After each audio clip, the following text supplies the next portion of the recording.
जय बोलो देवादिदेव 1008 श्री भगवान महावीर स्वामी की जय जय जय। अहिंसा परमो धर्म की जय जय जय। परम पूज्य आचार्य गुरुवर श्री विद्यासागर जी महाराज जय जय जय।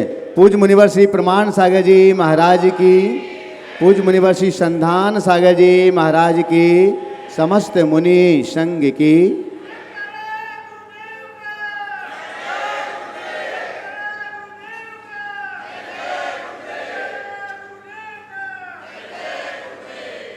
इस धरा पर रोज अनेक लोग जन्म लेते हैं। एक व्यक्ति की तरह जन्म लेते हैं, व्यक्ति की भांति जीते हैं और अपनी आयु पूरी करके इस दुनिया से विदा ले लेते हैं। कुछ लोग हैं जो व्यक्ति की तरह जन्म लेते हैं, अपने व्यक्तित्व को विकसित करते हैं और इस दुनिया से जाने के बाद भी अपनी व्यक्तित्व की छाप छोड़ कर जाते हैं। लेकिन तीसरे प्रकार के लोग ऐसे लोग हैं जो जन्म तो एक व्यक्ति की तरह लेते हैं, जिनका जन्म साधारण होता है, जीवन असाधारण होता है। वो व्यक्ति की तरह जन्म लेते हैं, व्यक्तित्व बनाकर जीते हैं और विभूति की तरह इस दुनिया से विदा लेते हैं। वे लोग हैं जो मर करके भी अमर हो जाते हैं और ऐसी ही विभूतियों को हम कभी श्री राम कहते हैं, कभी श्री कृष्ण कहते हैं, कभी आदिनाथ कहते हैं, ऋषभदेव कहते हैं, तो कभी महावीर कहते हैं। ये व्यक्ति नहीं है, ये विभूति है। और ऐसी विभूति जो हमसे हमारा परिचय करा सकती है, और ऐसी विभूति जो तात्विक रूप से हमारे भीतर भी समाहित है, हमें उसकी पहचान नहीं। श्री कृष्ण को यदि हम एक व्यक्ति की तरह देखते हैं तो वो द्वापर युग की कहानी बनकर रह जाते हैं, लेकिन हम उन्हें एक विभूति रूप की तरह देखते हैं तो हमारे भीतर की सांस बनकर हमें दिखते हैं, वो हमारे भीतर के तत्व बनकर दिखते हैं, वो हमारे अंतरंग की ऊर्जा बनकर के उभरते हैं, वो हमारे भीतर की शक्ति बनकर प्रकट होते हैं। अपने भीतर के तत्व को पहचानो, अपने अंतरंग की शक्ति को पहचानो, अपने भीतर की ऊर्जा को उद्घाटित करो, अपनी अंतश्चेतना को ठीक तरीके से समझने की कोशिश करो। ऐसी महाविभूतियों के जीवन दर्शन से हम वह सब कुछ जान सकते हैं। बंधु, श्री कृष्ण के विषय में हम सबको पता है कि श्री कृष्ण एक नारायण थे, त्रिखंडाधिपति थे। उनका जन्म विषम परिस्थितियों में हुआ। जेल में जन्म लेने के बाद माँ का दूध भी नहीं पी पाए। कंस के आतंक से बचाने के लिए उन्हें गुपचुप तरीके से दूर निकाला गया। एक राजपुत्र होने के बाद भी ग्वाल बालों की तरह जीवन जिए। वो गैयों को चराए, माखन चुरा के खाएं। ये कहानियाँ उनकी हम सबके सामने दिखती है। इन सब बातों को देखते हैं तो उनका जीवन बड़ा साधारण दिखता है, लेकिन उनके इस साधारण जीवन में भी उनके कृत्यों को देखते हैं तो वो बड़ा असाधारण दिखता है। मैं आज दोनों बातें करूंगा। एक तो श्री कृष्ण के उस मूर्त रूप को सामने रखकर, और दूसरे अपने भीतर के उस कृष्ण को जगाकर जो अमूर्त रूप में है। दोनों को सामने रखकर यदि हम चाहें तो अपने जीवन के निर्माण के लिए बहुत अच्छे सूत्र प्राप्त कर सकते हैं, जिसकी आज आवश्यकता है। सबसे पहले मैं श्री कृष्ण के उस मूर्त रूप की चर्चा करना चाहता हूँ, जिससे आप बहुत परिचित हैं। हम लोगों की एक कमी है, हम महापुरुषों की पूजा आराधना तो बहुत करते हैं, उनकी सेवा उपासना तो बहुत करते हैं, पर उनके आदर्शों का अनुकरण नहीं करते। संत कहते हैं आदर्शों की पूजा नहीं, आदर्शों का अनुसरण करो। तुम किसी भी महाविभूति की पूजा करके क्या पाओगे इसका मुझे कुछ पता नहीं, लेकिन उनके आदर्शों का अनुसरण करोगे तो एक दिन महापुरुष बन जाओगे। अपने भीतर के महात्मापने को उद्घाटित करना है तो अनुकरण नहीं, अनुस्मरण नहीं, अनुकरण करो। पूजा नहीं, स्वीकार करना शुरू करो। श्री कृष्ण के जीवन को देखें, कितना उच्च आदर्श। श्री कृष्ण का दो रूप हमको देखने को मिलता है, एक मुरलीधर श्री कृष्ण के रूप में और एक सुदर्शन चक्रधारी श्री कृष्ण के रूप में। श्री कृष्ण का एक रूप वो जो भागवत में है और दूसरा रूप वो जो कुरुक्षेत्र में दिखता है, जो महाभारत में दिखता है। दोनों रूप है और ये दोनों रूपों में वो कितना गहरा संदेश हम सबको देते हैं। थोड़ा गहराई से शुरू करें।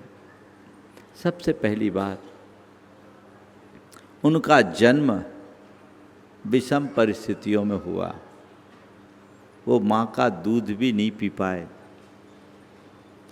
उन्हें नंद गांव में पाला गया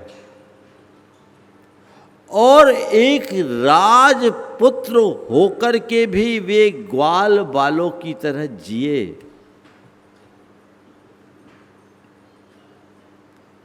उन्होंने कभी अपने राजपुत्र होने का अभिमान नहीं किया। गैया चराने में भी आनंद लिए। आप लोग कहानियां पढ़ते हो, कथाएं सुनते हो, भक्ति भाव में डूब जाते हो, लेकिन उसकी प्रेरणा तो हाथ से छूट जाती है। वो प्रेरणा तो लो कि तुम चाहे कितने भी ऊंचे हो, सामने आने वाले हर काम को श्रेष्ठ काम मान करके स्वीकार करो। श्रेष्ठता का यही आधार है। बड़ा आदमी वो नहीं है जो बड़ा काम करे, बड़ा आदमी वो है जो छोटे को भी बड़ा माने, छोटे काम को भी बड़ा कर दे, छोटे व्यक्ति को भी बड़ा कर दे, जिसके पास आने वाला कोई भी व्यक्ति अपने आप को छोटा न समझ सके। थोड़ा सा देखो, ग्वाल वालों के मध्य वो ग्वाला बन के रहे थे नारायण।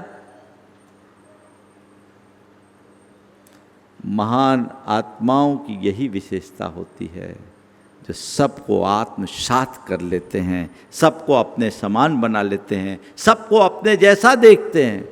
उन्होंने ये देखा और उसके अनुरूप उनका वैसा जीवन बना।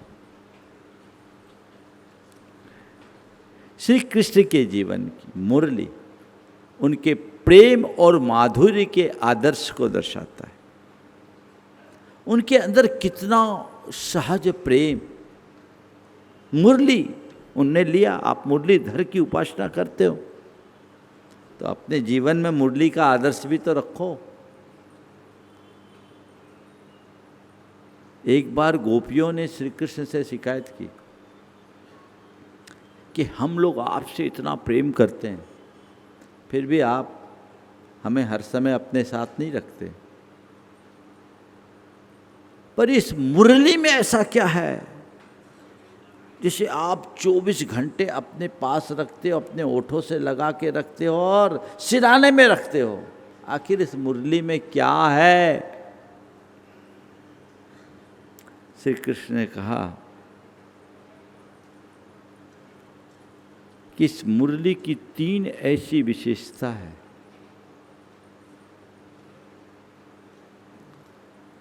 जो मेरी ये प्रिय पात्र बन गई है। क्या? पहली विशेषता तो ये है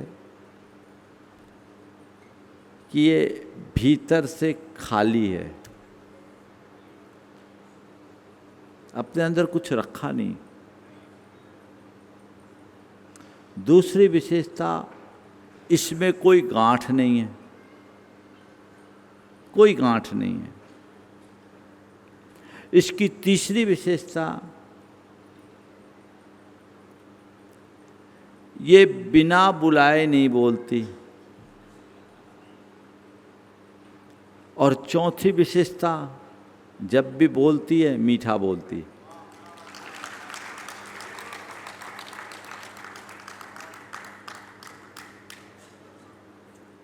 सच्चे अर्थों में ऐसा समर्पण भाव ही प्रेम को अभिव्यक्ति देता है। क्या हमारे जीवन में वैसा माधुर्य आ सकता है? हमारे अंदर वैसा समर्पण आ सकता है? हमारे अंदर वैसी सरलता आ सकती है? हम अपने आप को भीतर से वैसे खाली करने को तैयार हैं? श्री कृष्ण की मुरली को जब कभी भी देखो, गांठ रहित, भीतर से रिक्त, मधुरता से युक्त और प्रेम निश्चित स्वर फूंकने वाला बन जाओ, जीवन धन्य हो जाएगा। उनके अंदर प्रेम था, माधुर्य था, और उनकी उस प्रेम की अभिव्यक्ति आती है और दिखती है हमें सुदामा के प्रसंग में। श्री कृष्ण और सुदामा का प्रसंग आप सब लोगों ने खूब सुना है। सुदामा और श्री कृष्ण जो एक ही आश्रम में पढ़े, संदीपनी ऋषि के आश्रम में, और जब सुदामा तो एक फकीर रह गया, श्री कृष्ण राजा बन गए, द्वारकाधीश। सुदामा को दाना दाने के लिए मोहताज होना पड़ा। धर्मपत्नी ने कहा कि आपके मित्र यहाँ के राजा हैं, आप उनके पास जाइए, उनसे मिलिए, इस वक्त वो आपसे जरूर मदद करेंगे।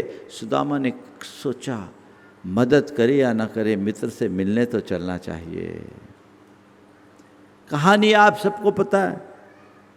सुदामा गए, फटे हाल गए, पर मैं आपसे पूछता हूँ, श्री कृष्ण सुदामा से किस भांति मिले? किस भांति मिले? श्री कृष्ण सुदामा से जब मिले, जैसे ही उनको सूचना मिली, द्वारपालों ने कहा बाहर एक फटेहाल आदमी आया है, अपने आप को आपका मित्र बोलता है। क्या नाम बताया? सुदामा। सुदामा। आहा, खुद उठ करके चले आए, नीचे उतर कर आए, अपने मित्र को गले लगाया, बोला सुदामा तुम अचानक आ गए, मुझे खबर दे देते तो मैं खुद तुम्हें लेने आता।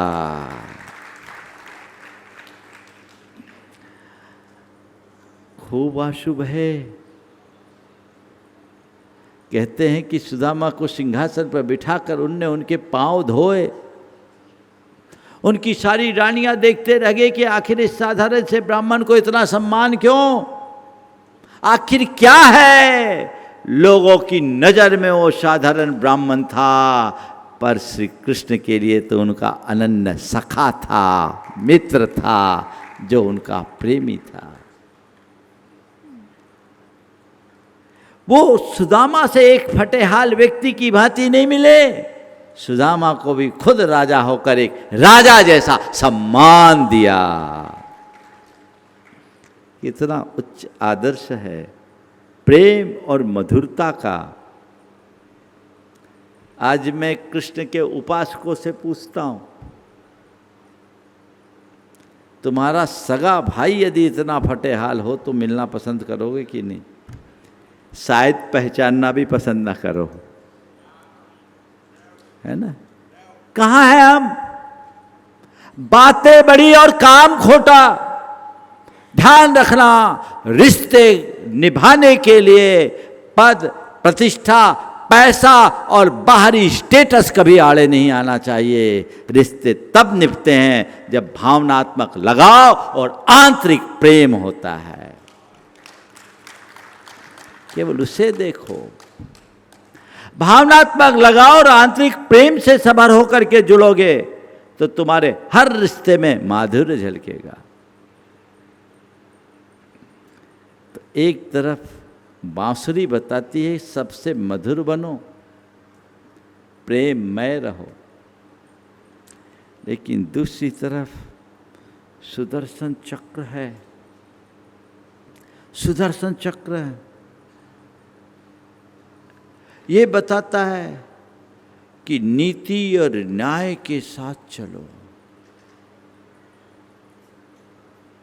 कोई अनीति करे, कोई अन्याय करे तो उसे बर्दाश्त मत करो।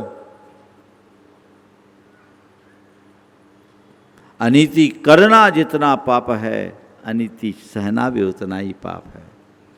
बांसुरी जहां सबके मन में मधुर झंकार उत्पन्न करती है, तो सुदर्शन चक्र अपने शत्रु को चीर डालता है। एक में माधुर्य है, एक में शौर्य है। जीवन की परिपूर्णता का संदेश भी इसमें है।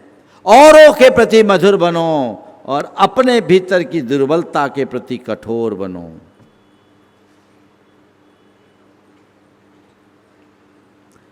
अपने दोषों और दुर्बलता को खत्म करने के लिए वज्र जैसे कठोर बन जाओ और औरों के लिए फूल जैसे कोमल बन जाओ। बस ये जीवन का मंत्र आत्मसात करो, इससे जीवन धन्य होगा।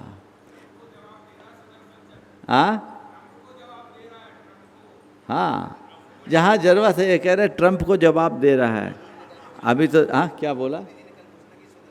अच्छा, मैंने सुना नहीं। अच्छी बात है। हमारे यहाँ सुदर्शन चक्र रखा केवल शोभा के लिए नहीं रखा गया है।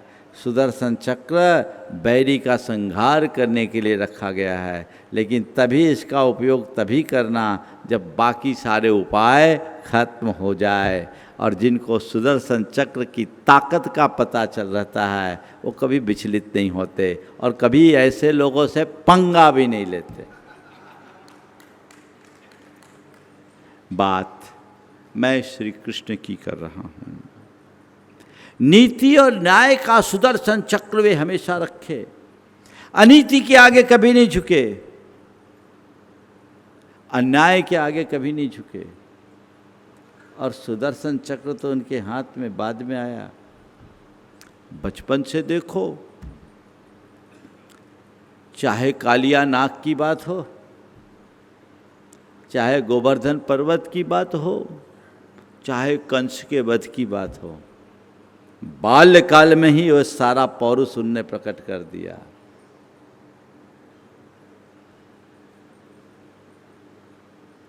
आप सब ने कालिया नाग की कथा भी सुनी। पहले जब श्री कृष्ण के जीवन को पढ़ा, उनके बाल्य जीवन के 4 प्रसंग मुझे बहुत प्रभावित किए। कालिया नाग का प्रसंग हो, गोवर्धन पर्वत का प्रसंग हो, कंस के वध का प्रसंग, उसके पूर्व पूतना का प्रसंग, थोड़ा सा इन चारों को हम टच करें और इससे कुछ आध्यात्मिक संदेश ले।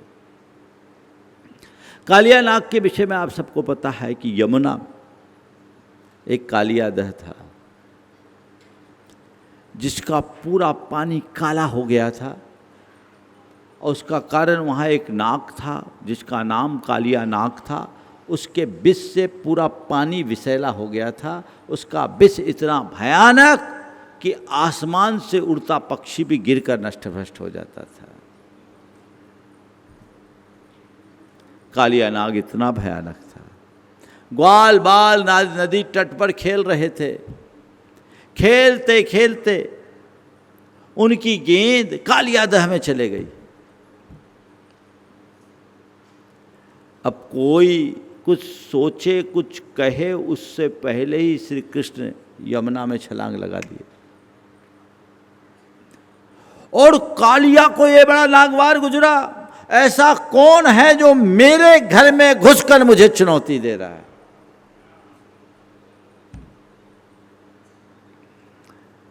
आप सबको पता है कि कालिया ने उन्हें अपने फनों में बांध लिया, लेकिन श्री कृष्ण ने क्या किया? उसके बंधन को शिथिल करके उसके फन पर भी नृत्य किया। उस कालिया के फन पर नृत्य किया। और कहते हैं कि कालिया पस्त पड़ गया, उसकी सारी शक्ति छीन हो गई। कालिया की स्त्री आई, उनने श्री कृष्ण से जीवन दान चाहा। श्री कृष्ण ने कालिया से कहा, ठीक है, तुम यहाँ से जाओ, सीधे नागलोक में जाओ, यहाँ रहने से सब लोग परेशान रहते। यमुना सबका जीवन आधार है, प्राणाधार है। यमुना को तुम मुक्त करो। कालिया चला गया। जब मैंने इस कहानी को पढ़ा, मेरा चिंतन मेरे भीतर मुड़ा। मुझे लगा ये कहानी कोरी एक कहानी नहीं है, ये हमारी आपकी सबकी कहानी है।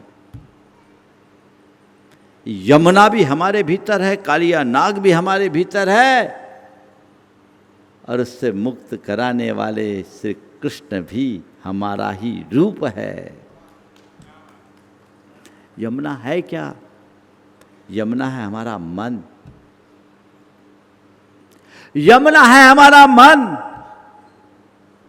जिसमें अहंकार रूपी कालिया नाग बैठा है, जो काम, क्रोध, लोभ, मोह जैसे विष की फुंकार लगा रहा है, जिसने हमारे मन को काम, क्रोध, लोभ, मोह की दुर्भावनाओं से विषैला बना दिया है। और ये यमुना का पानी विषाक्त हो गया, और इस पानी के संसर्ग में जो आता है उसका जीवन भी खत्म हो जाता है। लेकिन जब इस कालिया नाग के पास विवेक स्वरूप श्री कृष्ण आते हैं, देखो कृष्ण शब्द कर्षण से बना है। कर्षण का मतलब होता है एक प्रकार का विवेक प्रकट करना। जोतना भी होता है विवेक प्रकट करना, भेद उत्पन्न करना। हमारे अंदर की जो विवेकपूर्ण बुद्धि है वही हमारे भीतर का कृष्ण है। और जब अंदर का कृष्ण जाग जाता है तो अहंकार के कालिया नाग का भी मर्दन हो जाता है। वो उससे लड़ता नहीं, उससे बदलता है। भावना योग क्या करता है? भावना योग यही कहता है ना, भावनाओं को दबाओ मत, भावनाओं को मारो मत, उसे बदल डालो। और श्री कृष्ण ने क्या किया? उस क्रोध को करुणा में परिवर्तित कर दिया। कहा जाओ मैं तुम्हें क्षमा दान देता हूँ, नाग लोक में चले जाओ।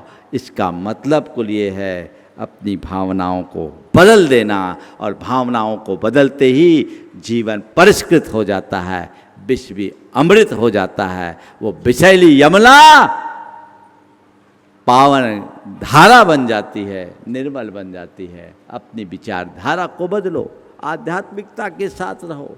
आज भी तुम्हारे अंदर वो फुंकार मान रहा है कालिया नाग, तुम्हारे मन की यमुना को विषाक्त बना दिया, और उसके विषाक्त जल को पी पी कर तुम्हारा जीवन जड़ता क्रांत हो रहा है। लेकिन विडंबना यह है कि तुम्हारा कृष्ण अभी सो रहा है। तुम्हारी जीवन की गेंद उसके पास चले गई, उसको बाहर निकालो। तुम्हारे लिए अवसर है, गेंद एक अवसर है उस कालिया नाग के विष को अमृत में बदलने का। बदल सकते हैं, बदलने की कोशिश और दृष्टि होनी चाहिए। यदि वो कोशिश होगी, वैसी दृष्टि होगी, तो जीवन में एक बहुत बड़ा बदलाव आ सकता है। कितना बड़ा पुरुषार्थ। दूसरा, पूतना का प्रसंग। कहते हैं कंस को जब मालूम पड़ गया कि उनका हंता नंदगांव में पल रहा है, जो अभी शैशव रूप में, उसके पास तो बहुत सारी ऐसे लोग थे। उसने पूतना को बुलाया। पूतना ने कहा आप चिंता मत करो, नंदगांव में एक भी बच्चा नहीं बचेगा। वो एक सुंदरी का रूप लेकर के गई। उसके मोहक रूप को देखकर कहते हैं नंदगांव के सारे बच्चे मचल उठे, लेकिन जिसने जिसने उसका स्तनपान किया सब मर गए, क्योंकि उसके स्तन पर जहर था। लेकिन श्री कृष्ण जब गए, कहानी आप सबको पता है, श्री कृष्ण गए। श्री कृष्ण जैसे ही देखा पूतना ने उन्हें आंचल में लिया, उनने इसका स्तनपान नहीं किया, उनके अंदर की सारी शक्ति को ही समाप्त कर दी। पूतना तिल मिला गई, उसे अपनी सारी माया समेट कर भागना पड़ा प्राण बचाने के लिए। कहानी आप सबको पता है, पर मुझे लगता है वो पूतना अभी मरी नहीं, आज भी है,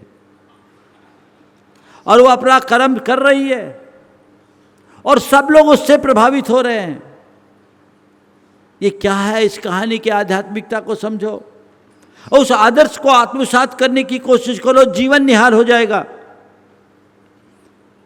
ये पूतना और कोई नहीं, हमारे अंदर की विषयाभिलाषा है, हमारे अंदर का वासना, हमारे अंदर की वासना है, हमारे हृदय की आकांक्षा है, जो बहुत मोहक रूप लेकर हमारे सामने आती है, और अज्ञानी बाल की भांति लोग उसके मोहक अंदाज में मोहित होकर प्रभावित होते हैं और अपने सर्वस्व को नष्ट भ्रष्ट कर देते हैं।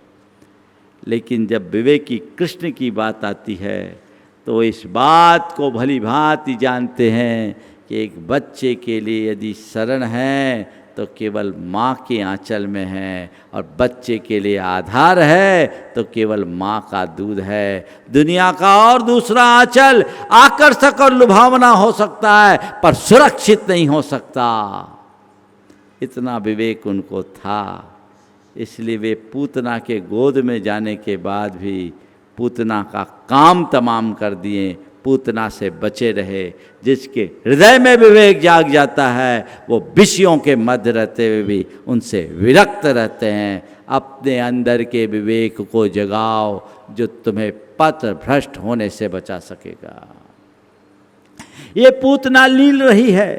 आज तरह तरह के जो अनाचार हो रहे हैं उसके पीछे का कारण केवल एक है, ये मिथ्या आकर्षण, ये मोहक भ्रम। इसे दूर करो, सत्य के निकट आओ। तीसरा प्रसंग, गोवर्धन को उठाने वाला। आप सबको पता है, कहते हैं कि नंदगांव वासी गोवर्धन की पूजा करते थे, इंद्र की पूजा करते थे, और उनकी ये मान्यता थी कि इंद्र वर्षा करता है और इंद्र से वर्षा होती है तो हमारी खेती होती है, खेती अच्छी होती है, फसल अच्छी आती है, तो गौवें पलती है, हमारा जीवन चलता है, इसलिए इंद्र की उपासना करो। श्री कृष्ण ने देखा तो इसकी घोर भर्त्सना की। भागवत में जो प्रसंग लिखा उसमें तो देख के लगता है कुछ देर के लिए नास्तिक हो गए। उन्होंने कहा, अरे इंद्र को पूजने से क्या फ़ायदा? इंद्र हमें जल क्या देगा? जल तो हमें बादल देते हैं, और बादल को जल समुद्र देते हैं, तो समुद्र बादल को जल दे, सूरज समुद्र से जल सोखता है, बादल में बदलता है, बादल हमको जल देते हैं, उस जल से वर्षा होती है तो धरती हरी भरी होती है, गौवें चरती है, वो हमें दूध देती है, हमारी फसल आती है। हमें अगर पूजना है तो हम गोवर्धन को पूजें, हमें पूजना है तो हम गौवों को पूजें। इंद्र को क्यों पूजेंगे जो सारा दूध पी जाता है? ये दूध इंद्र को चढ़ाने के लिए नहीं, हमारे बाल बच्चों को पिलाने के लिए। ये मत करो, रोक दिया। कहानी में ऐसा लिखा है। उसमें एक बहुत गहरी बात लिखी, ये भ्रम छोड़ दो कि इंद्र हमारा पालनहार है। कोई किसी का पालनहार नहीं है। कर्म ना जायते जंतु कर्मण्येव विधीयते, सुखम दुखम भयम शोकम कर्मण्येव उपजायते। सिद्धांत को समझो, कर्म सिद्धांत को मानो। ये भागवत की उक्ति बोल रहा हूँ मैं कि ये जीव कर्म से ही जन्म लेता है, कर्म से ही मरता है।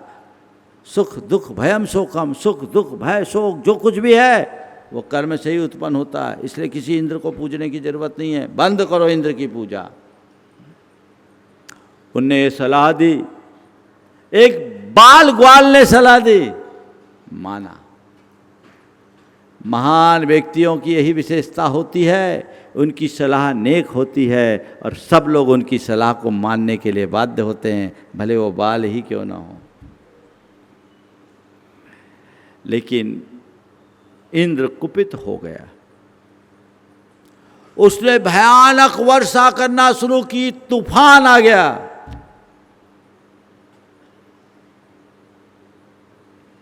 अब क्या, लोग परेशान, कहते हैं तब श्री कृष्ण ने गोवर्धन को अपनी कनिष्ठा पर उठा लिया। क्या उठाया? छिंगली पर, कनिष्ठा पर गोवर्धन पर्वत उठा लिया। और एक दिन नहीं, 7 दिनों तक कितनी वर्षा, कितनी आंधी, कितना तूफान। मैंने कहा उसको बरस जाने दो, मैंने पर्वत को उठा लिया, ये छत्ता बन गया, आ जाओ। सारे नंद गांव के निवासी और सारे पशु उसमें आ गए, हर प्राणी उसमें समा गए। कहते हैं 7 दिनों के इन प्रयासों के बाद इंद्र हार गया, उसका अभिमान गल गया। वो चरणों में आया, क्षमा मांगा और कहा आज के बाद मैं कभी किसी को कष्ट नहीं दूंगा, क्षमा मांग लिया, काम खत्म हो गया, कहानी खत्म हो गई। पर मेरी बात अब शुरू होती, मेरी बात अब शुरू होती है। ये क्या है? ये इंद्र कौन है? ये गोवर्धन क्या है? उसे कनिष्ठा में उठाना क्या है? और ये तूफान क्या है? और ये 7 दिनों की वर्षा क्या है? कभी आपने विचार किया? ये इंद्र है हमारे भीतर का अहंकार। अहंकार हमेशा अपनी पुष्टि चाहता है, अपनी पूजा चाहता है। और जब अहंकार की पुष्टि नहीं होती तो क्षुब्ध हो उठता है और उसका क्षोभ तूफान बनकर उभरता है। इंद्र की अवमानना हुई, अहंकार की पुष्टि नहीं हुई, वो एकदम क्षुब्ध हो उठा, तूफान मचा दिया। और उस तूफान में हर कोई आ सकता है, लेकिन जब विवेक का कृष्ण होता है तो वह गोवर्धन पर्वत को अपनी कनिष्ठा में उठा लेता है। यानी ये गोवर्धन क्या है? गोवर्धन क्या है? सहनशीलता का छत्ता। क्या है? सहनशीलता का छत्ता। और जो विवेकी होते हैं उनके पास सहनशीलता होती है। वो कनिष्ठा में गोवर्धन को उठा लिया, यानी बड़ी सी बड़ी समस्या को भी एकदम छोटी बना दिया। कनिष्ठा में गोवर्धन उठाने का मतलब क्या है? बड़ी सी बड़ी समस्या भी छोटी बन जाए तो वो समस्या ही छत्ता बन जाती है और हमारे जीवन को सुरक्षित कर देती है। ये प्रसंग बताता है कितनी भी बड़ी समस्या हो जाए, आ जाए, घबराना मत। कैसी भी समस्या सामने आए, रंचमात मत घबराना। समस्या का सामना करना, और समस्या को सामना करने का एक तरीका बताता हूँ। समस्या कितनी भी बड़ी हो, तुम समस्या को मत देखो। तुम्हारे पास इतनी बड़ी समस्या हो, मेरे उंगलियों को देखो, दिख रहा है? इतनी बड़ी समस्या हो, घबराना नहीं, अपने आप को इतना बड़ा बना लो। क्या बोल रहा हूं? समझ में आई कि नहीं आई? आई कि नहीं आई? इतनी समस्या हो, इतनी सी समस्या हो, अपने आप को इतना बड़ा बना लो, समस्या अपने आप छोटी होकर नष्ट हो जाएगी। समस्याओं में उलझने की जगह समाधान का रास्ता खोजना शुरू करो, जीवन तब निहाल होगा। प्रसंग बहुत सारे हैं, कंस का भी प्रसंग है, फिर कभी सुनाऊंगा। लेकिन ये चीजें हमें बताती है हम नीति और न्याय से चले, अन्याय और अनीति से बचे, उनके इस आदर्श को हम आत्मसात करें, प्रेम और मधुरता के आदर्श को आत्मसात करें, नीति और न्याय के मधुर आदर्श को याद करें, और मित्रता और अपनत्व के आदर्श को हम आत्मसात करने की कोशिश करें, जो उन्होंने सुदामा के प्रसंग से हम सबको दिया। और उनका जो अंतिम आदर्श, वो आदर्श है नेतृत्व और प्रेरणा का आदर्श। नेतृत्व और प्रेरणा का आदर्श। सोचो, त्रिखंडाधिपति नारायण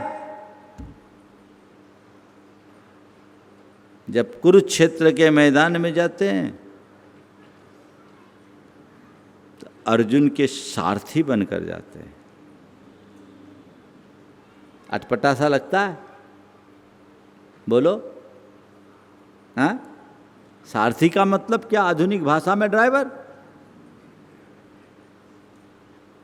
आज के किसी तथाकथित बड़े व्यक्ति को कोई बोले कि तुम ड्राइवर बन जाओ हमारा किसी छोटे आदमी का,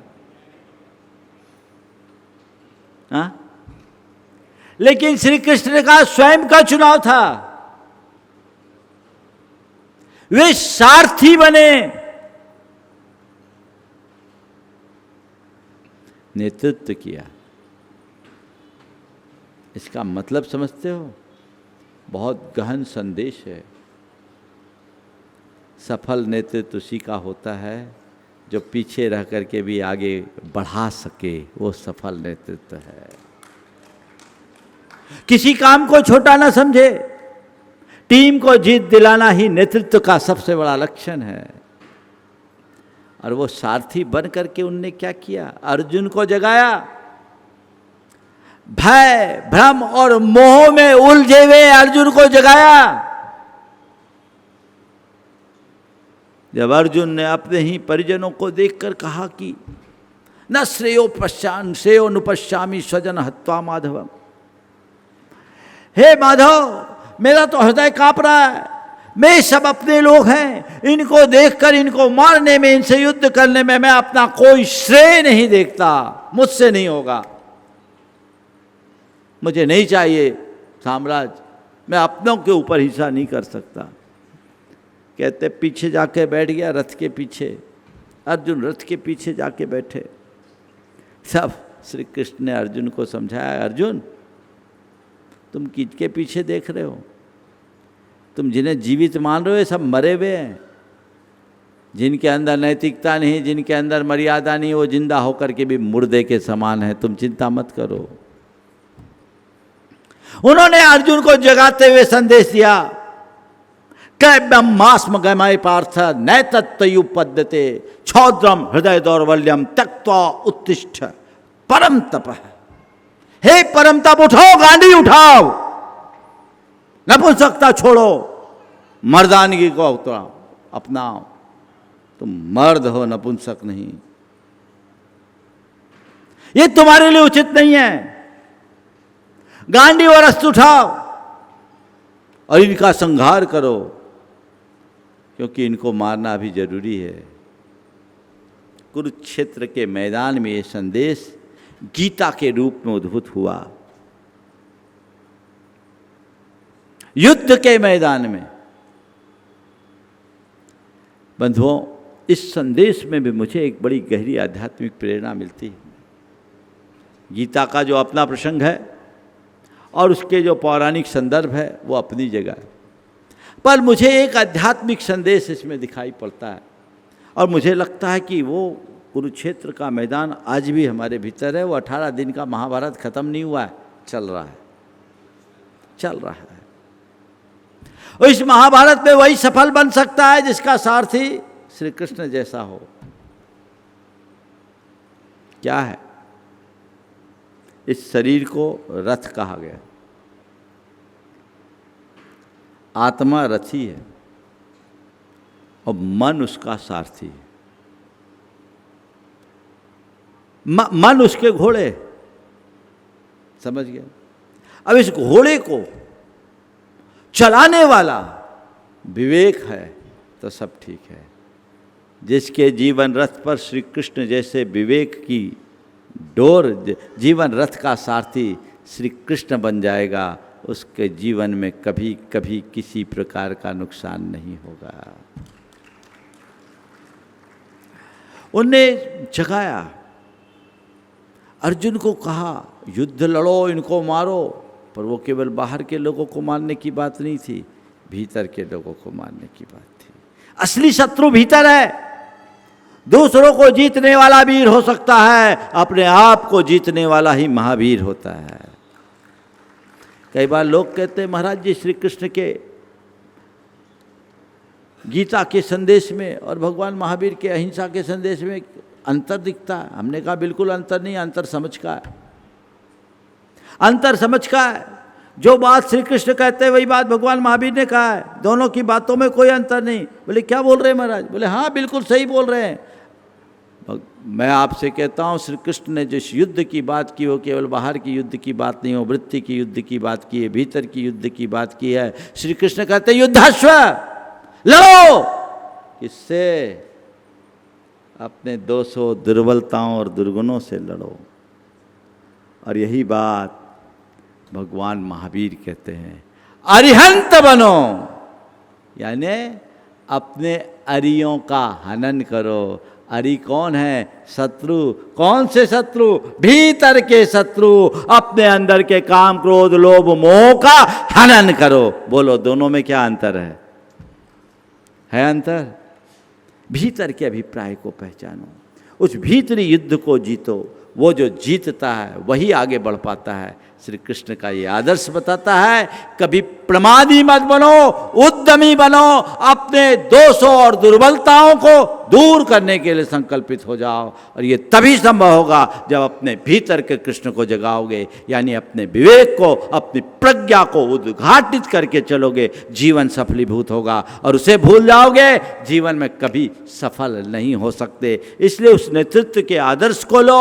और बंधुओं, एक बात और, नेतृत्व के लिए मैं आज खासकर युवाओं से कहना चाहूँगा, श्री कृष्ण के आदर्श को अपनाओ। नेतृत्व में कभी भी सफलता हो, श्रेय दूसरों को दो। आजकल लोग श्रेय खुद लूटना चाहते हैं, इसलिए उनका नेतृत्व फेल हो जाता है। श्रेय अगर दूसरों को दोगे तभी जीवन में सफल हो पाओगे, अन्यथा नहीं। तो जीवन की परम सफलता का लक्ष्य रखें, श्री कृष्ण के जीवन आदर्श को आत्मसात करके चलें, अपने जीवन में बेहतरी उद्घाटित करने का हम प्रयत्न करें। ये तब संभव है जब हमारे भीतर के कृष्ण को हम पहचानेंगे, उसे जगाएंगे। अपनी अंतश्चेतना को जगाइए, अपने विवेक मूलक प्रज्ञा को उद्घाटित कीजिए, भेद विज्ञान को जगाइए, तो जीवन का उत्कर्ष होगा। समय आप सबका हो रहा है, समय आप सबका हो रहा है। शेष सूचनाओं के लिए यहीं पर विराम। बोलिए परम पूज्य आचार्य गुरुवर श्री विद्यासागर।